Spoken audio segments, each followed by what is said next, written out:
There is a growing number of people calling to replace the statue of a Confederate leader from Georgia with one honoring the late Congressman John Lewis. Each state is allowed to display two statues of notable citizens in the United States Capitol.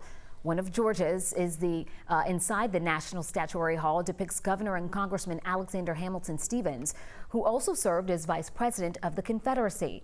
Now members of Georgia's congressional delegation are asking it be replaced with one of the late John Lewis. In letters asking Governor Kemp, Lieutenant Governor Jeff Duncan, and Georgia House Speaker David Ralston to approve the measure, the lawmakers write, quote, "There is no Georgian more worthy of this great honor than John Lewis, who symbolizes for us not only what Georgia once was, but what it can and should be."